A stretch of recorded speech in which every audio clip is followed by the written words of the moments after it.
What's going on, everyone? Welcome to another episode of the EPM Show. This is all things enterprise performance management, and we are here to give you an unfair career advantage. We welcomed a good friend of ours at CoThrive to the show, Billy Leigh. He is the head of strategy at Embark Consulting, and y'all, we love Embark. They are an incredible firm.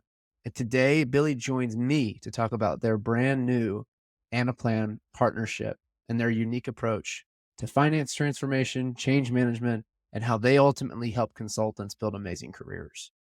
In this episode, we talk specifically about how finance transformation can actually help companies win the war for top talent and what successful finance transformation even looks like.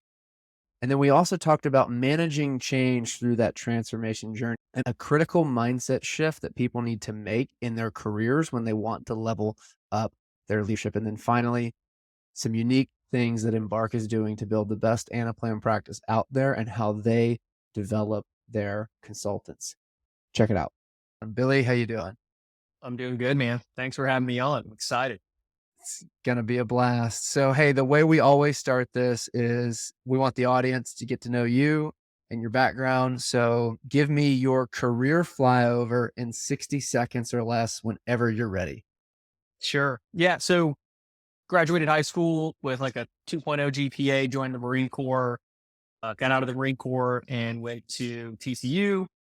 From there, got a master's degree in accounting and ended up in Deloitte's audit program for a glorious 13 months. Realized I definitely didn't want to do internal audit for the rest of my life and moved into a career in management consulting, generally around the office of the CFO, focusing on change management, data analytics, technology enablement, and at a larger scale, finance and business transformation.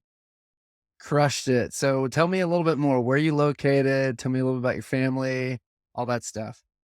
Yeah, so I live in Dallas, Texas. I've lived here pretty much since I graduated college, married a girl that was from here. And now we live over in the Lakewood area. We've got two beautiful little girls, and we're actually picked the perfect month to move because it's the hottest summer in recorded human history, apparently. Yeah, that was gonna be my next question is what's the temperature in Dallas right now, man? Right now, it is exactly 93 degrees and it feels like paradise outside. So I lived in San Diego for a few years, and after having several weeks of 110 degrees, 93 feels like heaven. Yeah, that's fair. That's fair. Oh, hey, so we've come to know you guys at Embark pretty well, I think. And one of the things that I have recognized is y'all like to have fun. And so my kind of the next question I always like to ask is just a fun kind of personal one. So Billy, my question for you is what is the biggest, most dangerous animal that you think you could take in a fight? I think like a very small, very young bear. A lot of people Okay. say like a baboon, and I've just seen way too many YouTube clips. Or one guy said a horse. I was like, I don't know. Have you been around a horse? Those things are huge. I don't know if Huge, I could take a horse. How old though of a bear? Like what are we talking about here? Give me fresh, an age. like Fresh. less than a year. We were playing golf once, man, and up in Whitefish, Montana. We're standing on the green, and I hear essentially a freight train coming through the woods. Like we thought a boulder was rolling downhill, and we before this we were all talking about if we saw a bear and you stand and you yell and you wave your putter. Dude, these three cubs come out of the woods. The mom comes out of the woods, and I don't know if you know this, but like if you spook a bear or you're around her cubs, that's when they're the most dangerous. Y'all just start shopping, dude. We just took off running like nothing, just pure primal instinct took over. But do remember seeing the cub, and I was like, I think like I could get on its back and like choke it out or something. I don't know, Yeah. but Kind of like how terrified. cowboys do like the calf wrestling or Bulldog it. whatever. Yeah. Yeah. Bulldog it. There we There go. we go. That's right. There we go. That's awesome. Hey, so I know that Embark has big news, a fairly recent Anaplan partnership, and you do a lot of work in the office of the CFO. So I'm just going to tee it up for you, man. Talk to me a little bit about just some of the trends that you're recognizing in the marketplace when it comes to the office of the CFO and digital transformation, and how Embark specifically is responding right now. Yes. Yeah. So maybe not the biggest trend, but definitely the way we're handling it is that work in consulting, like you meet a lot of people who are from Gen Z, and everyone loves to meme about Gen Z. Okay. But I really respect them in the fact that they're not going to like stay at a job they hate, and they don't seem to stay in relationships for the sake of being in a relationship. They really do lead with their heart and they follow kind of their passions. And a lot of organizations are still just super Excel driven or super, the person is the process, right? They attack bandwidth as a people problem. And what that leads to is a lot of doing the same job, rolling forward the same workbook, answering the same questions with the same information month over month over month, which is great. Month one, two, three in a job, you go from not understanding something to being very proficiently. But then you get into month 12 and month 18, you're still doing the same thing over and over and over again. Like that's a beige cubicle sort of soul sucking job. And so with technology and especially Anaplan is like a leader in this EPM space, you can still manage that process as well as build out several other processes. You just start answering better questions faster. And so I think a lot of people like to attack this from a tech stack angle, but I love it from a personal angle because your employees are engaged. Their job feels more like a consulting engagement because they're answering new questions with new data and that sort of thing. And I think people are really starting to push towards that because there's a talent war, right? Like less people are going into business and finance and accounting degrees than ever.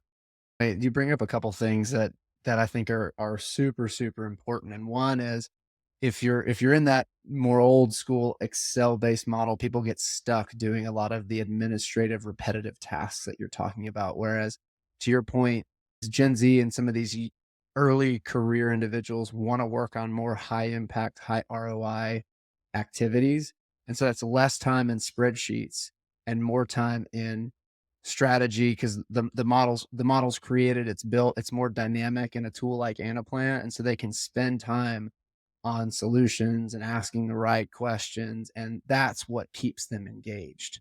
I mean, Mhm. love it.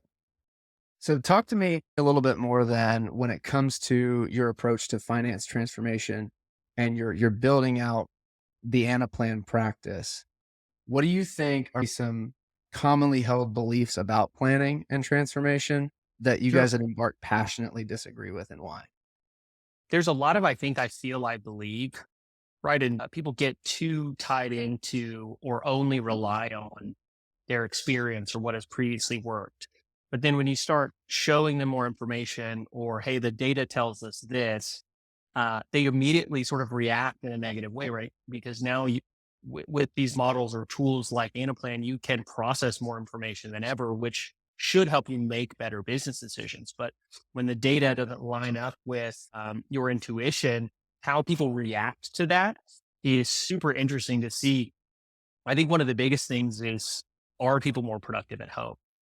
And that's up to your organization to decide. But data could really tell you this. But there are a lot of what I'll call the old school CFOs who think like my employees can only be productive if they're in the office. And that has a lot more to do with control than actual productivity.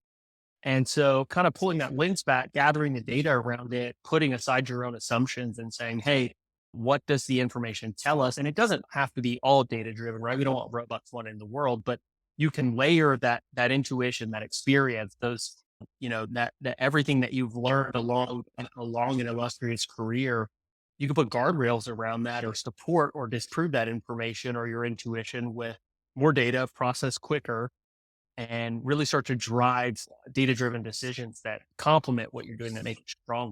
Absolutely. There's a couple things there that I want to touch on. One is like that initial response when the data doesn't line up to your intuition. There's fear around that. Whereas the COO of a company I used to work for used to talk about the importance of creating a culture where we embrace the red. Like when something isn't lining up, something isn't what we thought it should be, instead of having this fear-based mentality of I have to cover this up or I have to justify this, let's call it out and let's address it. Let's find ways to talk through that. So when y'all are on an engagement with clients and maybe something like that is surfacing or even internally at Embark, how are you creating a culture or creating an environment where folks do want to embrace the red? Because to your point, once they do that, they'll make better business decisions. Yeah, that's a big focus of ours, and it revolves around the psychology of change. So, change management, in my opinion, is one of the most important but often overlooked parts of any sort of transformation engagement. I think we'd like to set out ahead of time, right? hey, you're going to go through this large scale transformation. And it doesn't have to be a giant 3 year or $20 million project. It can be, quick wins one at a time. But what we like to set expectations up front is some sort of working agreement that says, hey, look, this is going to be hard and you're going to have to be involved. And there are going to be points that we need to make decisions. And we're here to help you not reinvent the wheel, right? I've seen the inside of, I'd say, 100 different organizations in different industries and how people do things. And if you've only had one or two or three jobs and you've worked in them for a really long time, you do get this sense of, well, that's how it's always been done. When you call that out up front, like, hey, we're going to challenge you and we're going to push you because we don't just want to take what you say you need and give that to you. We want to be able to help you understand that, you've only ever done it this way because you're limited by your people, your processes, or your technology. Right. And those things are all intertwined. It's not to say anyone is deficient. It just means they haven't seen or done similar to this, CFO or COO that we're talking about, and really start to kind of push and build a relationship. But the more upfront you are and the more you explain how hard this is going to be, both mentally and physically, right? Like you're burning a lot of hours for doing a good job and trying to create transformation. I think when you do get to those inflection points, they're very open to those conversations. And then it's a little bit of reading the room. Absolutely. Your point around setting the expectation so there's no surprise. Like Yeah. challenge, if there's a challenge, but you expect it, then you're braced for it. And so Right. you're more able to kind of jump in to that conversation. So talk to me a little bit more, maybe specifically about how does Embark approach some of those key when it comes to change management, and maybe maybe a success story around how that's Yeah. worked out for a client. Yeah, I think one of the best ones that I've seen is the internal implementation of Workday here. So, Embark is a homegrown organization. We've gone from when I got here 3 years ago, 100 people to about 700 people. Right, we had 4 or 5 offices to 14 offices, and we recognize, you know, I'd say about a year and a half ago, something has to change in terms of the way we manage people. Consulting is a people business. And we were talking with the Workday team about an ERP change. And there was a lot of, hey, this is great. And Workday's amazing. And Workday's a great product, but like how easy it was going to be. And I remember pulling our CEO and CFO aside and just basically saying, look, Workday's a great product. And once it's implemented and we're past this 90-day go live, it probably is going to be pretty easy to continue to run with. But you have so many people who have so many ideas, who feel like they have so much ownership over the current processes. In order to make them understand and go through this change, because there's a huge difference between having a technology implemented and having a technology adopt. An implementation just means the technology's there. An adoption means people understand why they use it, they understand how to use it, and they continue to get better at using it because they know that that's the core on which their job is built, right? Like that's the technological foundation.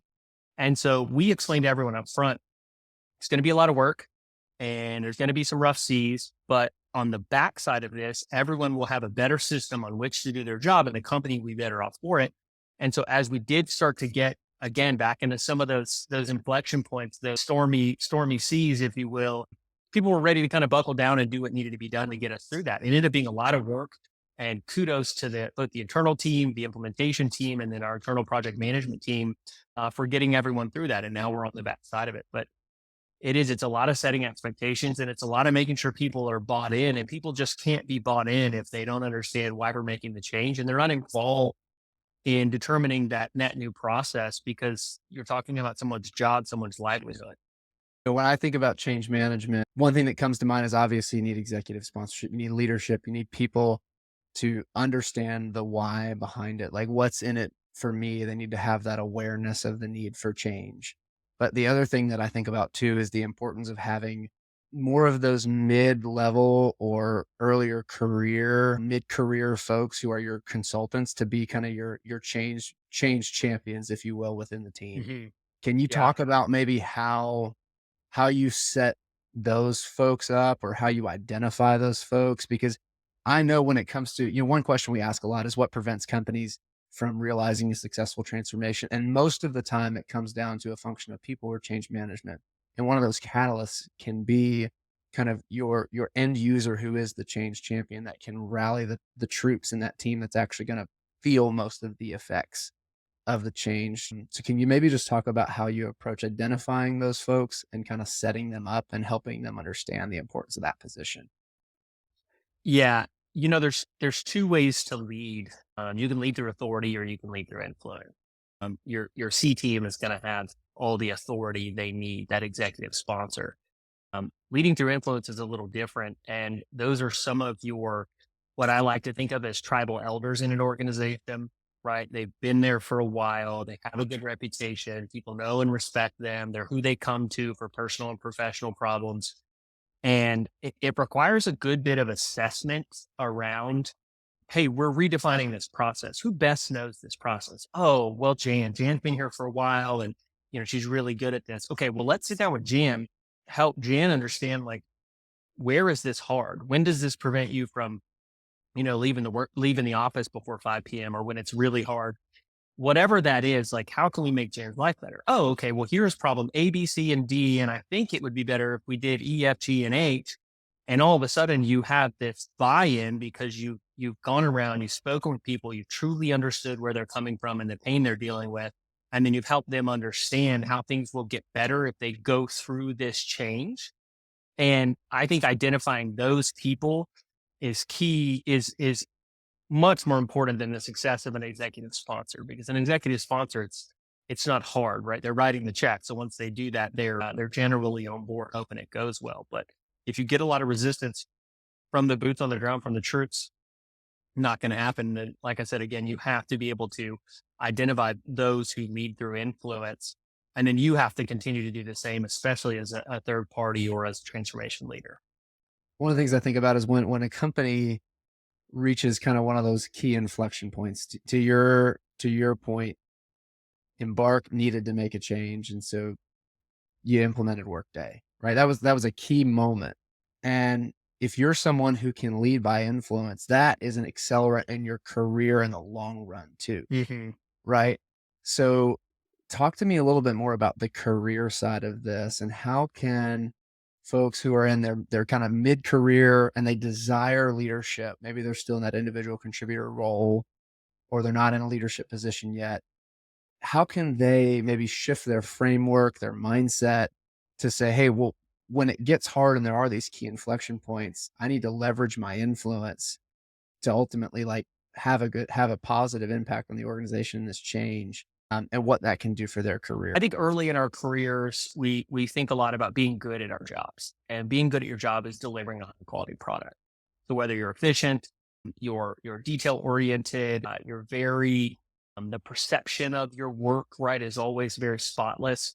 That's how you move up into, I'll say, like a manager level, right? But once you hit that level and you truly are managing, whether your title says it or not, well, people start to look to you again for guidance. They start to look to you for help with things, and understanding how to manage perception, right? The quality of your work is one thing, but how it's perceived is something entirely different sometimes.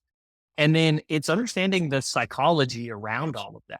And so when you see a problem and you find a way to solve it, and then you're able to champion that, you're helping control the perception. There's a balance there because you don't want to be arrogant or a me person. But you do know how to speak up and you do know how to market this and you do know how to help train and lead and grow and develop others. You're recognizing and appropriately voicing concerns of the individual, concerns of the organization, ways that we can get better. You're coupling those, escalating those problems with how you think we should solve it.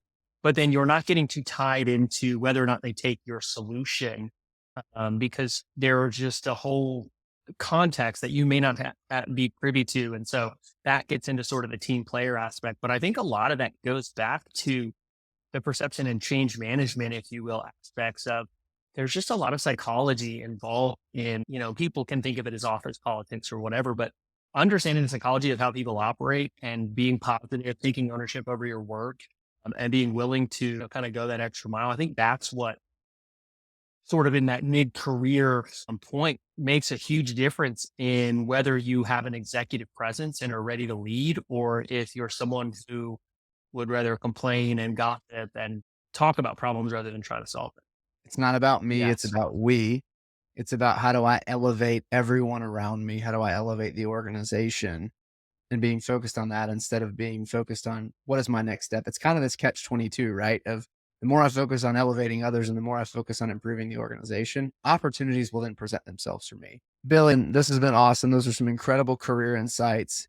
I know that Embark is probably at another key inflection point right now with the Anaplan partnership. Talk to me a little bit Mhm. about what you are the most excited about in terms of your ability to add value to clients with this new partnership.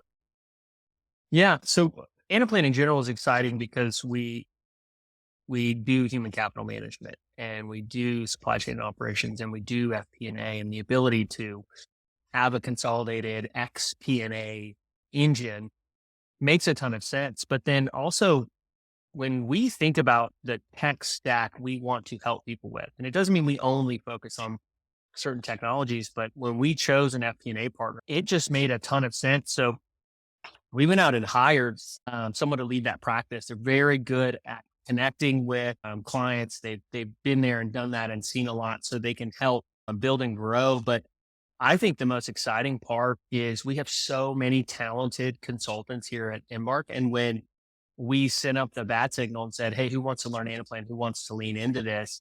We've got really good leaders. We've hired a great Anaplan team who's been there and done that. They have experience in a lot of different industries, so consumer goods, manufacturing, technology, media, telecom, and then most importantly, financial services, which we throw private equity, venture capital, investment banking into. We had 200 consultants raise their hand to learn Anaplan. And then as we went through the training, I think 90 started out, I've got about 40 left, which are just, if anyone's ever run a training program, like those are great numbers. And so I expect at the end of the year, we've got 20 people, Anaplan level 1, 2, 3 certified, working on their master Anaplan certification. Just really exciting because it gives career opportunities to consultants. It gives them the opportunity to learn from this really good Anaplan team. And then it allows us to have our existing consultants serve them in another way, which drives meaningful value in relationships.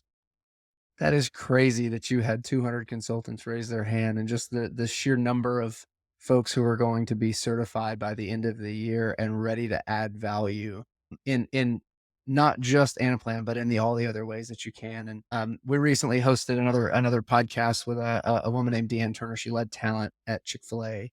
And one of the things she talks about was how the culture of an organization and like the organization's like impact is a function of the character and the aptitude of the individuals who work there. It's a sum total of that. And so I just Yeah, can't help but think that the sum total of all of the consultants at Embark who are learning Anaplan are going to be really well prepared to add a ton of value to clients and to the ecosystem as a whole. that that's that's a big part of what Embark is. And so, Chick-fil-A, Apple, there's a few others that have really great culture in their organization. And the way that people recognize that is through how their customers are treated.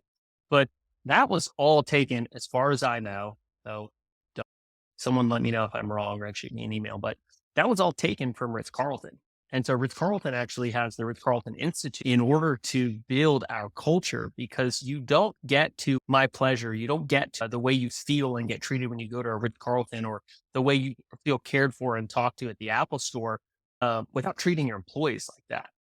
And so Embark, I think, has 2% turnover year over year, which if you ask any, human resources experts, like it's too low, right? People come here and they stay here and they grow here. And my job as head of strategy is building technology partnerships, building out practices, building out service offerings, and building out industry verticals. And I've always approached that from the mindset of, how does this impact our consultants? How can we put them on a career path and give them mentors and the training and the experience necessary to grow and be that next generation of leaders? And that sort of what she's recognizing at Chick-fil-A as a talent aspect is just, it's a great way to lead and grow and to think about, because as you care for these people, they care for our clients. And it's so easy to have someone on a project for 6 months and then the client wants to pick it back up 18 months later. And that same consultant is there just the excitement and the engagement and the love that they have for an organization. They're able to express that. And people really feel that. A lot of professional services firms have to compete on price. And I'm definitely not saying we don't, but when it comes down to competing on just sheer talent and the ownership that talent takes over their work, I've never seen or experienced anything like what is going on at Embark. Mm. That's a flywheel of just that positive momentum, and it's a talent magnet, and awesome. It's going to be really exciting to watch. Just you continue to grow this Anaplan practice, and we will definitely be cheering y'all on. So, Billy, I'll get you out of here on this. You've been in the Marine Corps.